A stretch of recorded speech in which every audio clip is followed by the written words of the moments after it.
port de la Baule. Sur son bateau flambant neuf, Sébastien Rogue prépare la course dont rêvent tous les grands marins, la Route du Rhum. Mais ça, c'est le rendez-vous de 2014. Pour l'heure, ce sont des visiteurs un peu particuliers que le navigateur s'apprête à accueillir. Bonjour tout le monde!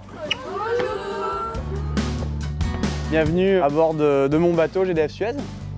Aujourd'hui, 12 jeunes issus de milieux défavorisés, aidés par la voix de l'enfant, lui rendent visite. Sans cette journée, ils n'auraient peut-être jamais découvert le monde de la voile. À votre avis, le mât il fait combien? 6 mètres. 19 mètres. Le mât culmine à 19 mètres de haut. Le classe 40 GDF Suez, c'est 19 mètres de haut, 12 mètres de long, 4,5 mètres de large, une vitesse de pointe de 50 km/h et 250 mètres carrés de voile. Un concentré de technologie. Ce voilier, aux couleurs de GDF Suez et de la voix de l'enfant, sera piloté par le skipper Sébastien Rogue lors de sa prochaine transatlantique. À bord, les jeunes sont très curieux sur la course au large. Certains rêvent même de nouveaux horizons. Ça a été quoi la plus belle chose qui vous est arrivée?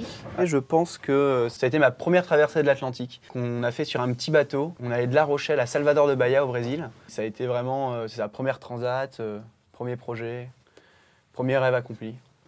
Le bateau, je pense que ça permet de partager et une association avec la voix de l'enfant, en plus, ça permet de sortir un peu les enfants de leur cadre habituel et de pouvoir leur faire profiter de tout ce monde-là qui développe quand même des valeurs intéressantes et qui leur permet une petite part de rêve, l'océan, les longs trajets, tout ça, je pense que ça leur permet de s'évader un petit peu.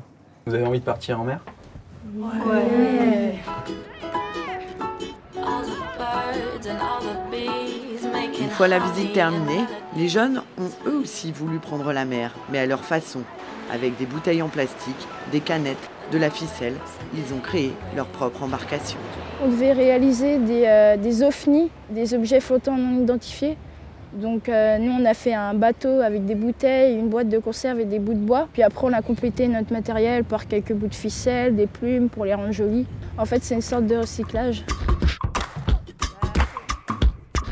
Je pense que les jeunes repartent avec des étoiles dans les yeux, puis derrière de pouvoir créer ces bateaux à base d'objets de récup de tous les jours en fait, de donner de la valeur à des détritus, d'en avoir fait quelque chose de beau, qui a du sens.